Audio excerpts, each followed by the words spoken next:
In the 21st dynasty of the Pharaohs, 3,000 years ago, there took place one night at a temple the funeral of Henut Tawi, the Lady of the Two Lands. Compared to the great rulers of Egypt, her burial was a modest affair. But just like the pharaohs, she too was mummified, and her body placed in the depths of a desert tomb, in the belief that it would give her immortality. And in an unexpected way, it has. Her mummified body waited throughout recorded history: the Greeks and Romans, the Dark and Middle Ages, the Renaissance, and Napoleon. Until in the early 19th century, her tomb was plundered. The King of Bavaria bought the ornate sarcophagus with the mummy inside. He gave it to a museum in Munich, where, for another century, Henut Tawi lay undisturbed.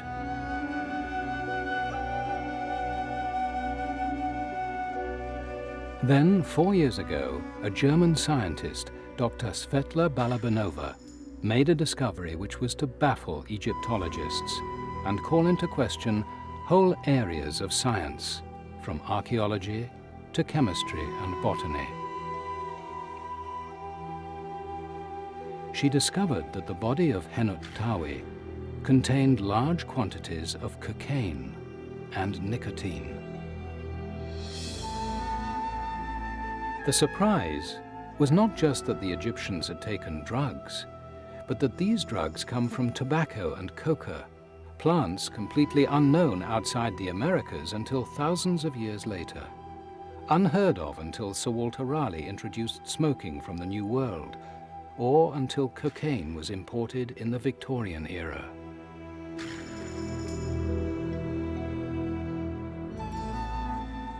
It was seemingly impossible for the ancient Egyptians to get hold of these substances.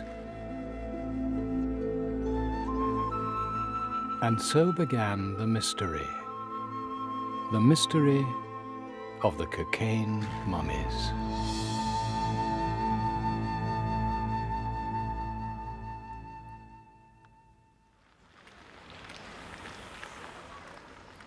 It was in Munich in 1992 that researchers began a huge project to investigate the contents of mummies.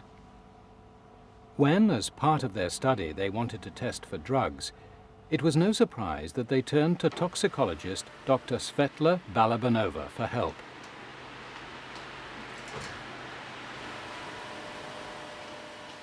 As the inventor of groundbreaking new methods for the detection of drugs in hair and sweat, she was highly respected in her field.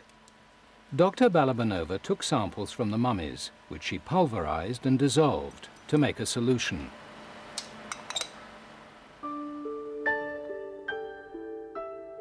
As she had done countless times before, she ran the samples through a system which uses antibodies to detect the presence of drugs and other substances. Then, as a backup, the samples were put through the GCMS machine, which can accurately identify substances by determining their molecular weight.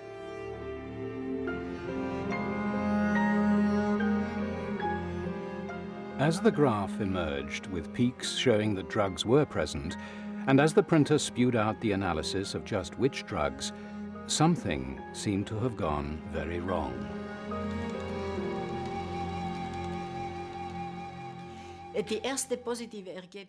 The first positive results, of course, were a shock for me. I had not expected to find nicotine and cocaine, but that's what happened. I was absolutely sure it must be a mistake.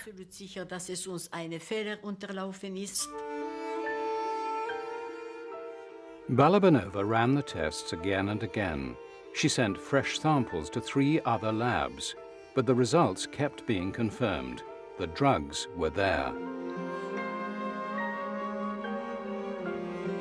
So she went ahead and published a paper. The reaction was a sharp reminder that science is a conservative world. I got a pile of letters that were almost threatening, insulting letters saying that all this was nonsense, that I was fantasizing, that it was quite impossible because it was proven that before Columbus these plants were not found anywhere in the world apart from America. Nirgendwo in der ganzen Welt außer Amerika vorhanden waren. From toxicologists to anthropologists, everyone thought the same thing. The first thing you think of is that it's just mad. It's wrong. There's contamination present. Maybe there's fraud present of some kind, but you don't think that cocaine can actually be present in an Egyptian mummy. Yet Balabanova herself had been worried about contamination. First, she checked all the lab equipment. But being a forensic toxicologist, that wasn't all she did.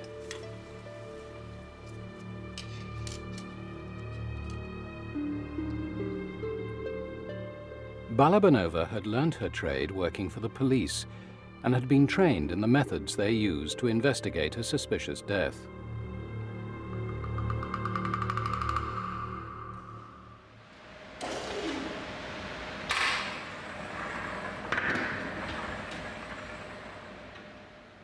She had been taught how vital it is when an autopsy is carried out to know whether the dead person has consumed or been given any drugs or poisons.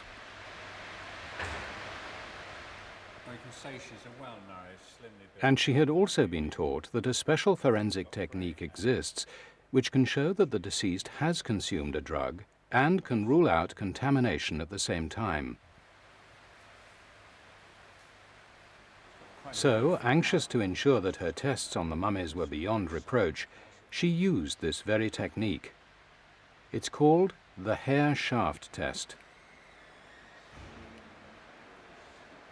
Drugs and other substances that are consumed by humans get into the hair protein, where they remain for months, or after death, forever.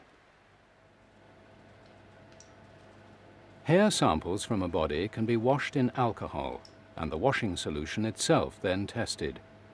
If the washing solution is clean but the hair comes up positive, then the drug must be inside the hair shaft, which means the person must have consumed it during their lifetime. It's considered proof against contamination before or after death. The hair shaft test is accepted. If you know that you've taken your hair sample from this particular individual and the hair shaft is shown to contain the drug, well then it is proof positive that the person has taken that drug. So it is accepted in law. It's put people into prison. The hair shaft test on the bodies of a couple in Jersey showed their two sons had drugged them before killing them. And aside from the Newell case, the technique has been used in countless others over the last 25 years. Since it's also used for drug tests on addicts, company employees, and in sport, to suggest it could produce false results was for Balabanova unthinkable.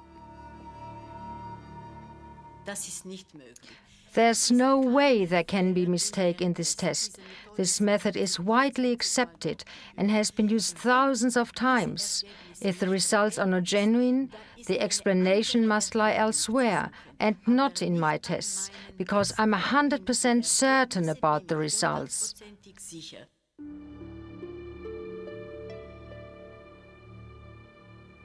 If the fault was not in the tests, what else could lie behind the impossibility of mummies containing drugs from the plants coca and tobacco, from a continent not discovered until over 1,000 years after the end of the Egyptian civilization?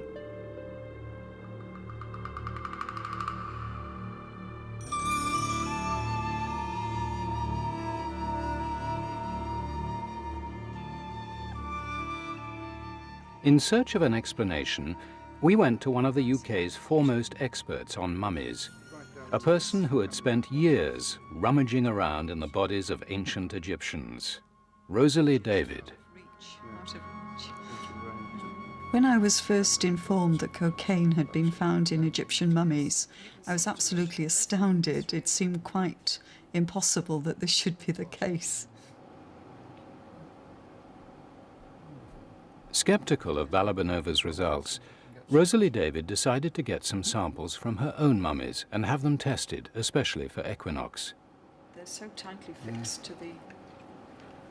What we're going to do is to provide tissue samples and a hair sample from a number of mummies in the Manchester Museum collection. I should be very surprised to find that they had cocaine in them. It looks almost, yeah. Oh, you're near the ribs there, aren't you? Yes. It would be a while before the results came back from the lab. Rosalie David's motive was not only to get an independent check on Balabanova's methods, she also wanted to run the same tests but on different mummies. Yes. There we go. For she had more than one idea about how Balabanova could have got a misleading result. I think there were two ideas which sprang immediately to mind. One was that possibly something in the tests could give a false result. And the second was that possibly the mummies that had been tested were not truly ancient Egyptian, that they could be some of these false, relatively modern mummies, and so the traces of cocaine could be in those individuals.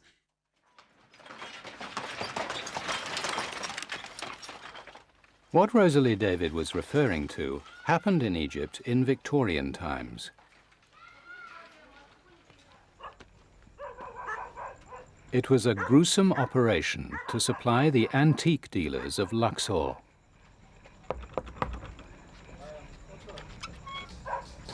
لا لا لا يا جمال تفضل تفضل تفضل وحشنا ليه يوحشنا من زمان والله تفضل. When 19th century travelers began to descend on Egypt in search of mummies and other valuables, the dealers might not always have the genuine article available.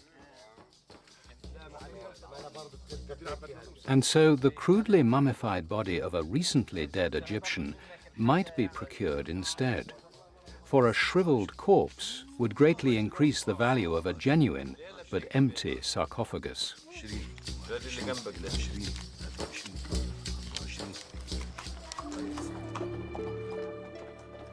Sometimes collectors would buy only limbs or other mummified spare parts. These are doubly suspect, for the trade in fake mummies, particularly separate heads and limbs, has an even older origin. Eating the flesh of mummies was a common 16th century practice in Europe. People believed the mummies contained a black tar called bitumen, and so thought powder made from the ground-up bodies would cure various illnesses.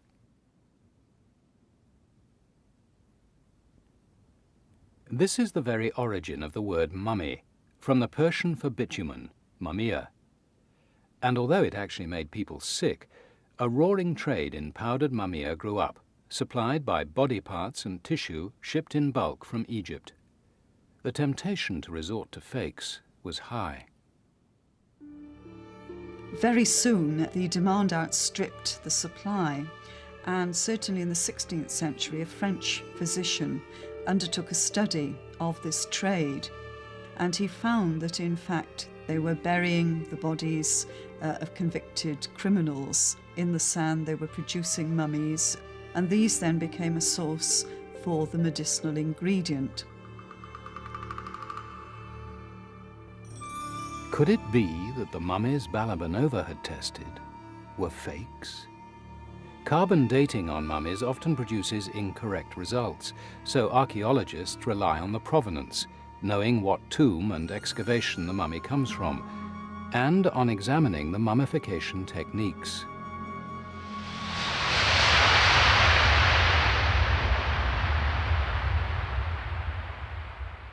So the only way for Rosalie David to check out her theory about fakes was to travel to Munich to see for herself the 7 mummies that were the cause of all the fuss.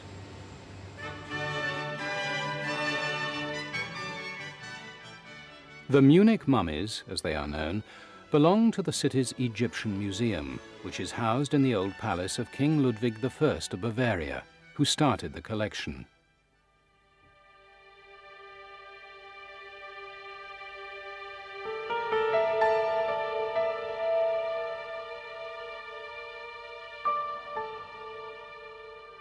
Inside the museum, Rosalie David found the sarcophagus of Henot Tawi, the Lady of the Two Lands.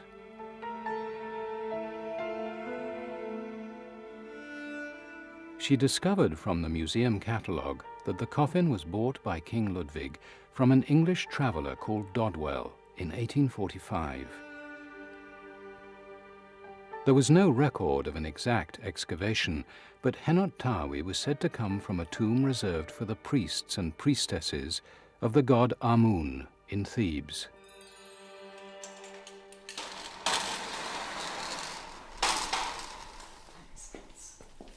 But while being shown the other coffins, Rosalie David discovered that apart from Henot Tawi, most of the Munich mummies are of unknown origin, and some of the tested mummies turned out to be only detached heads. According to the museum, research had revealed inscriptions, amulets, and complex embalming methods which they claimed proved the mummies were ancient. The investigation shows clearly that the Munich mummies are real Egyptian mummies, no fakes, no modern mummies. They come from ancient Egypt. The obvious way to prove this was to show the mummies to Rosalie David. But all the museum would let her see were empty sarcophagi. On grounds of religious respects, we don't show the mummies here in our galleries. That's one point. And the other is that we don't allow to film the mummies and to show them on TV. This wasn't always so, for the mummies had already been shown on television. But this German film announcing Balabanova's results had caused more than a little fuss. And so now, even though giving access might defeat the accusation of harboring bogus mummies, it seemed the museum wanted nothing more to do with research they politely pointed out was far from respectable. It's not absolutely proven, and I think it's not absolutely scientifically correct.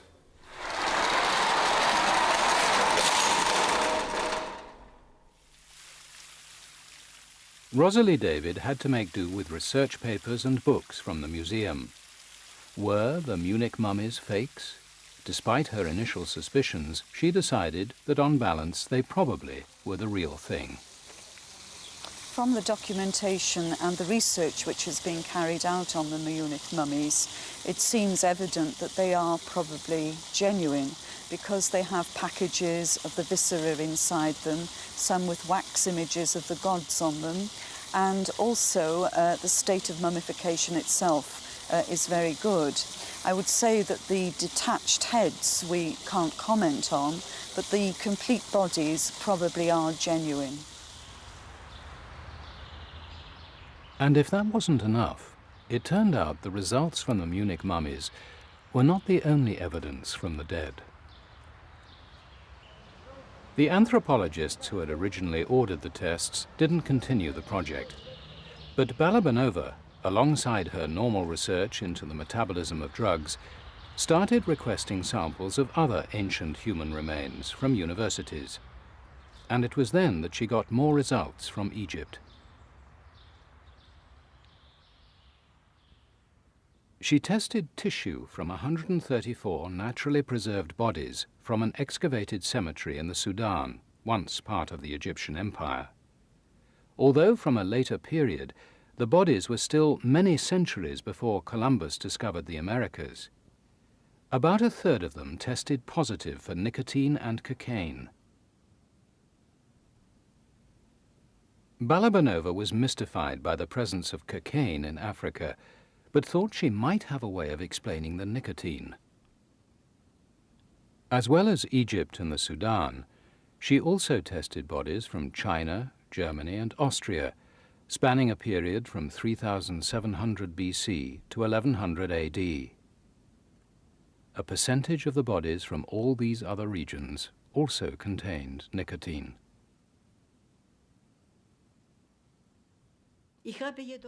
I continued to work on it because I wanted to be sure about my results.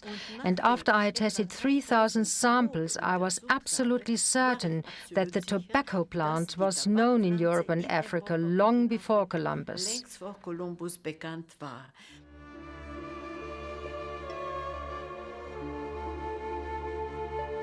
Far from being solved, the mystery that began in Egypt was spreading. Balabanova was suggesting that an unknown type of tobacco had grown in Africa, Europe and Asia thousands of years ago.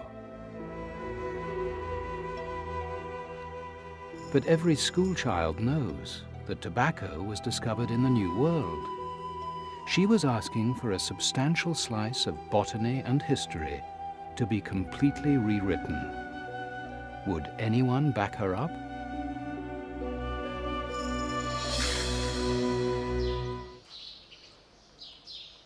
Dr. Balabanova had told us that we might find the secret behind the mysterious presence of nicotine and cocaine in Egyptian mummies in the ancient plants of Africa. Perhaps there had been drug plants which the Egyptians used, but which vanished along with their civilization. This led to a much more basic question. Were the Egyptians, the great pharaohs and pyramid builders, really users and abusers of drugs?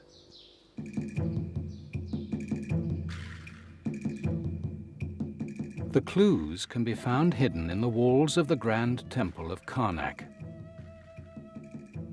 The entire building is covered in depictions of the lotus flower, from the tops of the vast columns to the pictograms on the walls. Until recently, Egyptologists took this most commonplace Egyptian symbol to have only a religious meaning. But according to some, the true significance of the lotus has been overlooked.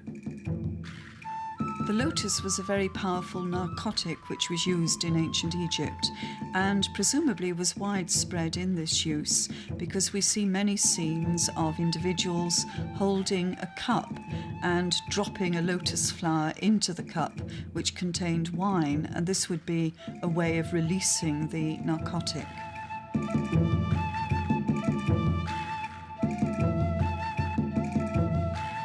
The ancient Egyptians certainly used drugs. As well as lotus, they had mandrake and cannabis, and there is a strong suggestion that they also used opium. So although it is very surprising to find cocaine in mummies, the other elements were certainly in use.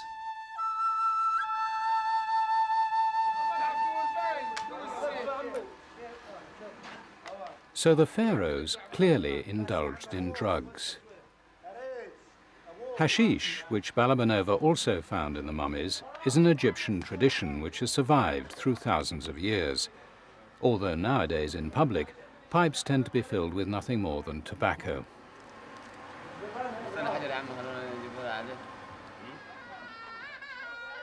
By contrast, the narcotic blue lotus flower, once so essential at parties, is now on the verge of extinction.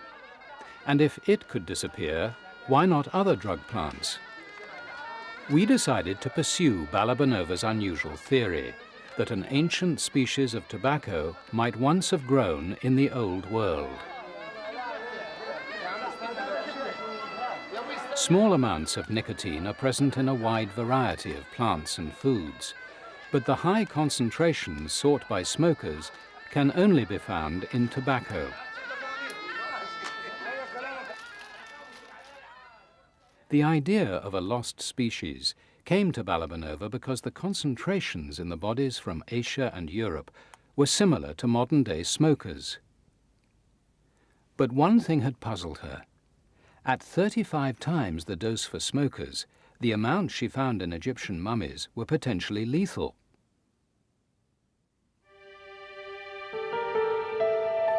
At first, Balabanova was baffled. But then she had a thought. The high doses in Egyptian bodies could be accounted for if the tobacco, as well as being consumed, had also been used in mummification.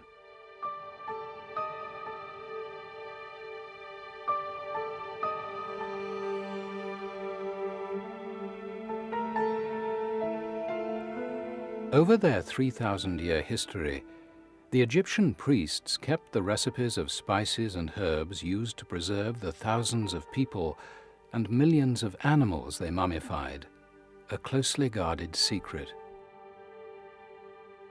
The high levels of nicotine in tobacco can kill bacteria. Could it have been one of their secrets?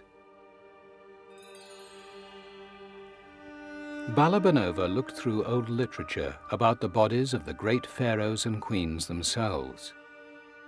No longer under the care of the priests, the fragile royal mummies are now kept in strict atmospheric conditions in the Cairo Museum.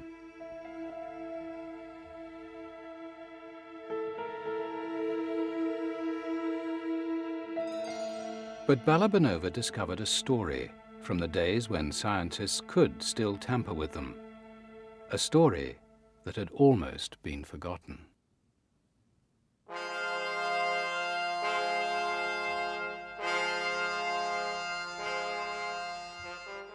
Ramses II died in 1213 BC, a few hundred years before Henut Tawi. When he was mummified, every possible skill and every rare magical ingredient was used by the embalmers in their attempts to preserve his body for eternity. For where Henut Tawi was only a priestess, Ramses was arguably the mightiest of all the pharaohs.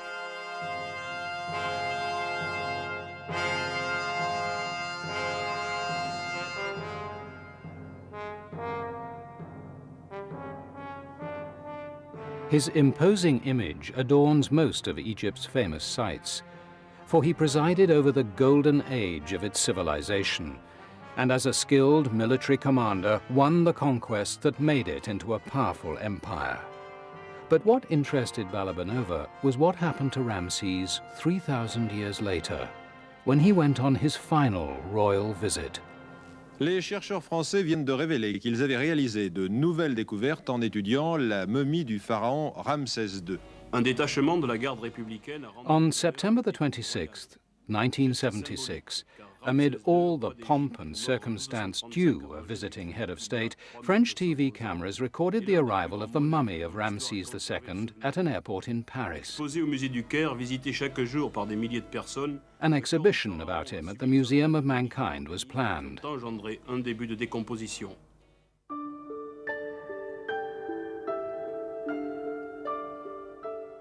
But the body was found to be badly deteriorated, and so a battery of scientists set about trying to repair the damage.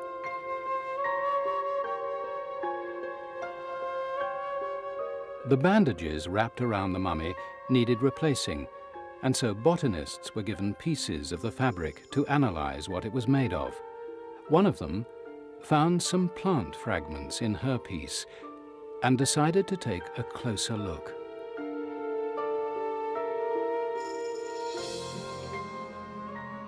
Emerging on the slide, according to her experience, were the unmistakable features, the tiny crystals and filaments, of a plant that couldn't possibly be there. I prepared the slides, I put them under the microscope, and what did I see? Tobacco. I said to myself, that's just not possible, I must be dreaming. The Egyptians didn't have tobacco. It was brought from South America at the time of Christopher Columbus. I looked again, and I tried to get a better view, and I thought, well, it's only a first analysis. I worked feverishly and I forgot to have lunch that day, but I kept getting the same result.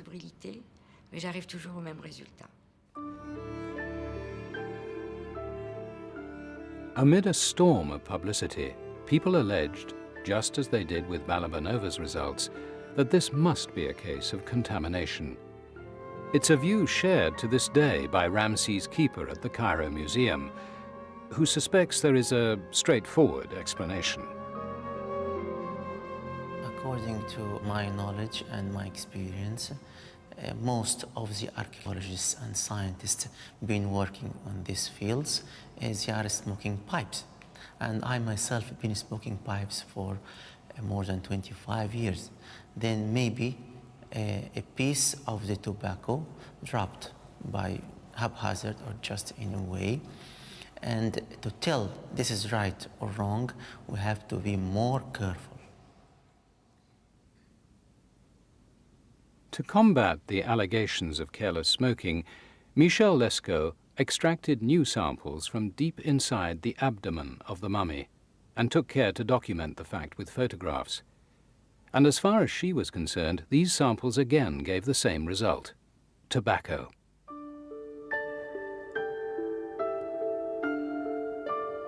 So was Lescaut's discovery the proof Balabanova needed for an ancient species of tobacco? For a second opinion, we went to the herbarium at the Natural History Museum to find an expert on tobacco who had seen Lescaut's published work. She argued that Lescaut's evidence would only identify the family from which tobacco comes, and not the specific plant. I think that they had a certain amount of evidence, and they took the evidence one step farther than the evidence really allowed them. There are some times when you can only go so far down a road towards telling what something is, and then you come against a wall which you can't go any farther, otherwise you start to make things up. Sandy Knapp thought the plant from Ramses was more likely to be one of the other members of the tobacco family, which are known to have existed in ancient Egypt, such as henbane, mandrake, or belladonna. I think it is very unlikely that tobacco has an alternative history, because I think that we would have heard about it. There would have been some sort of use of it present in either the literature, in temple carvings, somewhere. There would have been some evidence that we could point to and say, ah, that's tobacco. But there's nothing. It's true the official theory is that tobacco originates in South America, but it's also true that there are species in Australasia and in the Pacific Islands. There could have been other varieties, ancient varieties of tobacco that existed once in Asia, and why not in Africa? Varieties that have now disappeared. So it's not sacrilege to challenge the official theory. The jury was still out on a vanished species of tobacco, though Michel Lescaut remained convinced her identification had been correct. But she couldn't help with the cocaine, for it seemed that not even a single botanist believed in a disappearing coca plant. Finding cocaine in these Egyptian mummies, botanically speaking, is almost impossible. I mean, there's always a chance that there might be some sort of plant there or something, but I would think that really there's some mistake, something's wrong somewhere, because I can't explain it from a plant point of view at all. For thousands of years, people in the Andes have been chewing coca leaves to get out the cocaine, with its stimulant, anesthetic, and euphoric properties. There are actually species of the coca family which grow in Africa, but only the South American species have ever been shown to contain the drug. Since cocaine is not in any other plants, Balabanova was completely mystified, but she thought she might have just one possible idea. The cocaine, of course, remains an open question. It's a mystery. It's completely unclear how cocaine could get to Africa. On the other hand, we know that there were trade relationships long before Columbus, and it's conceivable that the coca plant could have been imported into Egypt even then.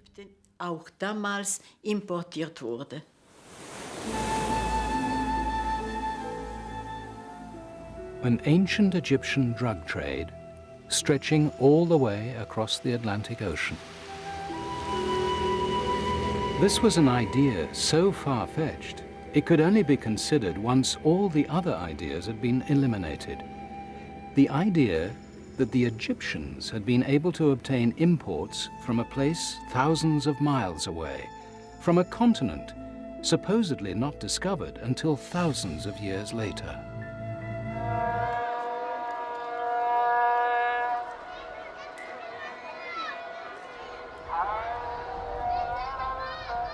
Was it possible that coca, a plant from South America, had been finding its way into Egypt 3,000 years ago?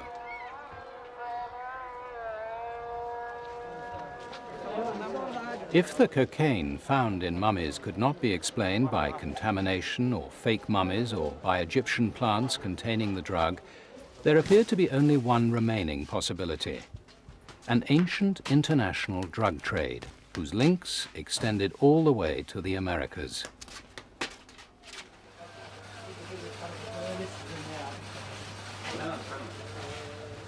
To obtain incense, myrrh, and other valuable plants used in religious ceremonies and herbal medicines, it's true, the Egyptians were prepared to go to great lengths.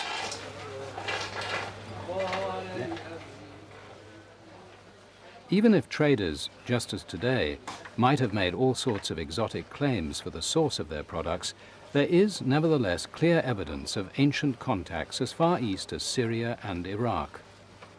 They also extended north into Cyprus, south into Sudan and Somalia, and west into Libya. But America? To the majority of archaeologists, the idea is hardly worth talking about. The idea that the Egyptians should have traveled to America is overall absurd. I don't know of anyone who is professionally employed as an Egyptologist or anthropologist or archaeologist who seriously believes in any of these possibilities, and I also don't know anyone who spends time doing research in these areas, because they're not perceived to be areas that have any real meaning for the subjects. But on the other side of the Atlantic Ocean, where the moving current of the Gulf Stream arrives in Mexico directly from the west coast of Africa, there is a professionally employed anthropologist who does seriously believe in such possibilities. I think there is good evidence that there was both transatlantic and transpacific travel before Columbus. When you try to talk about transoceanic contact, people that are standard archaeologists get very skittish, and they want to change the subject or move away. Sometimes you see suddenly see a friend across the room. They don't want to pursue the subject at all.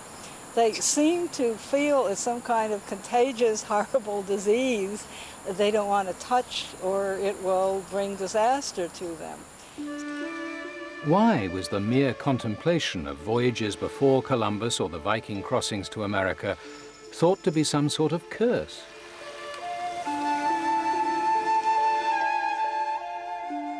It was in 1910 that a group of early anthropologists began to theorize that the stepped pyramids in Mexico might not have been the invention of American Indians. Could the technology have come from the other side of the Atlantic Ocean, from Egypt, where there were also stepped pyramids? After spotting other transatlantic similarities, these anthropologists began to argue that all civilization was invented in Egypt, and later handed down to what they regarded as more primitive societies. The implication that Old World culture was superior was thought acceptable at that time.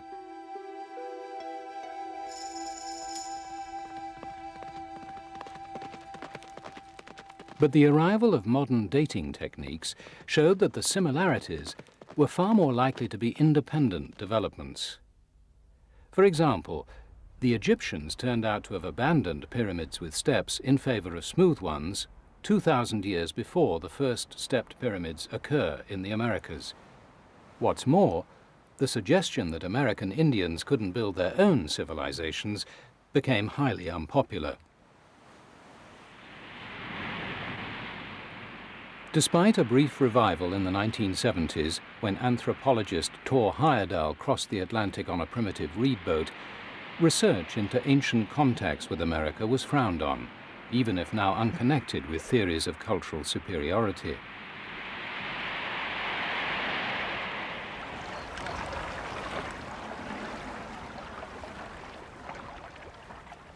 But the idea that the ability of the ancients to cross oceans might have been underestimated has continued to be quietly whispered about. And over the years, evidence has grown, which suggests it might be time to look again at such voyages.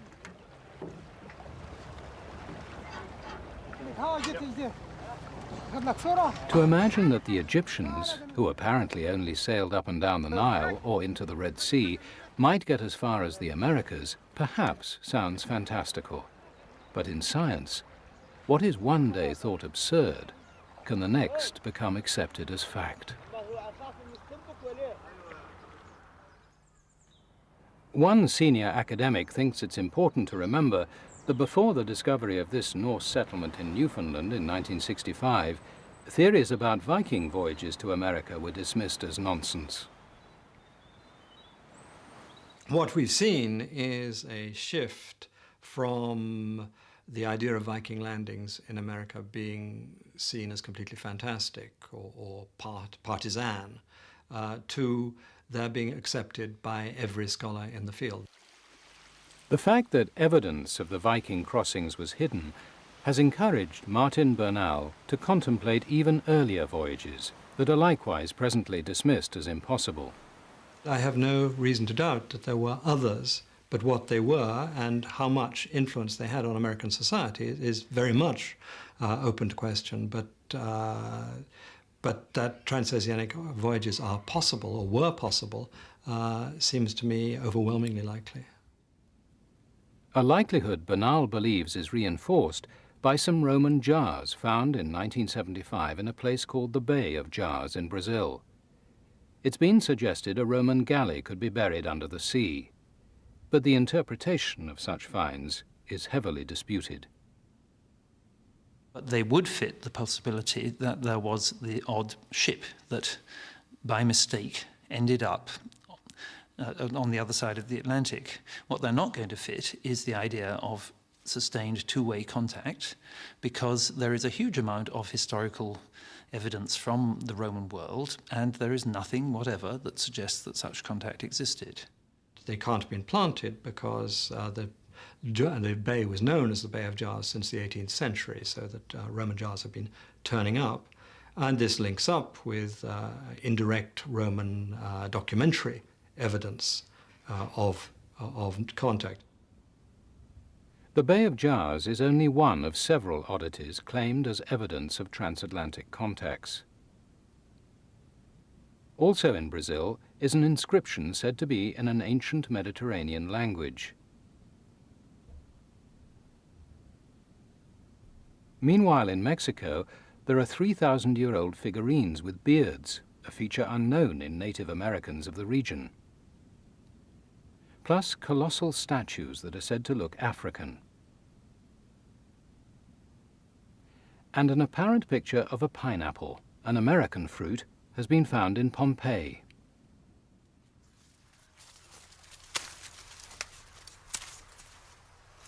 But if tobacco from Mexico or coca from the Andes was carried across an ocean, it apparently need not have been the Atlantic. According to Alice Kehoe, a number of other American plants mysteriously turn up outside what was meant to be a sealed continent, but they are found on the other side of the Pacific. The one that absolutely proves trans-Pacific voyaging is the sweet potato. There are also discoveries of peanuts more than 2,000 years ago in western China. There is a temple in southern India that has sculptures of goddesses holding what looked like ears of maize or corn. And if American maize might have got as far as India, why couldn't tobacco or coca have reached Egypt? They could have come across the Pacific to China or Asia and then overland to Africa. The Egyptians need not have traveled to America at all, or even known where the plants originated, but could have got them indirectly through a network of world trade. But any ancient trade route that includes America is unacceptable in archaeology.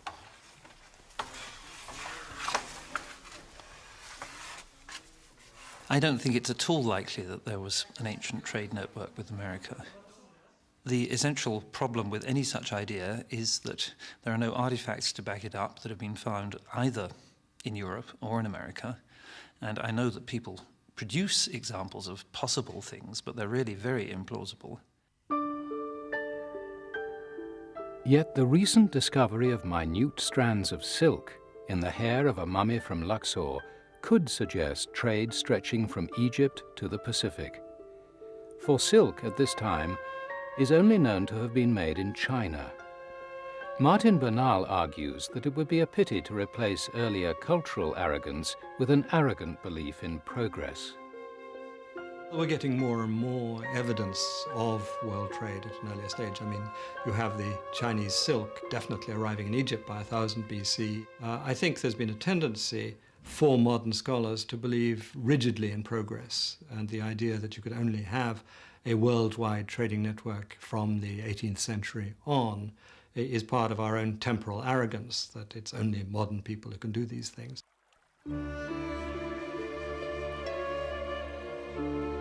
The evidence for ancient trade with America is limited, and most of it is disputed.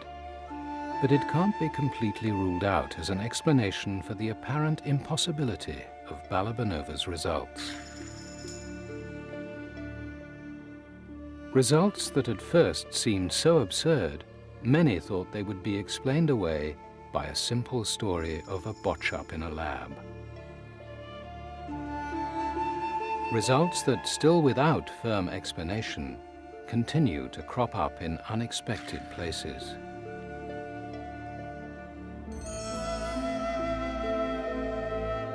For in Manchester, the mummies under the care of Rosalie David, the Egyptologist once so sure Balabanova had made a mistake, produced some odd results of their own. We've received results back from the tests on our mummy tissue samples, and 2 of the tissue samples and the 1 hair sample both have evidence of nicotine in them. And I'm really very surprised at this. The results of the tests on the Manchester mummies have made me very happy. After all these years of being accused of producing false results, contaminated results, and things like that. So I was delighted to hear that nicotine was found in these mummies, and very, very happy to have this enormous confirmation of my work.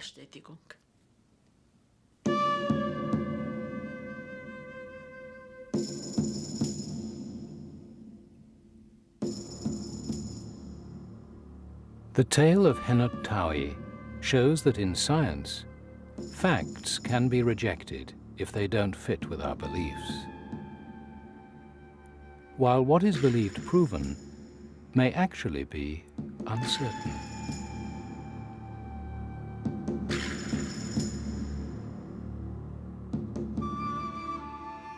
Little wonder, then, that a story that began with 1 scientist, a few mummies, and some routine tests, in no time at all could upset whole areas of knowledge we thought we could take for granted.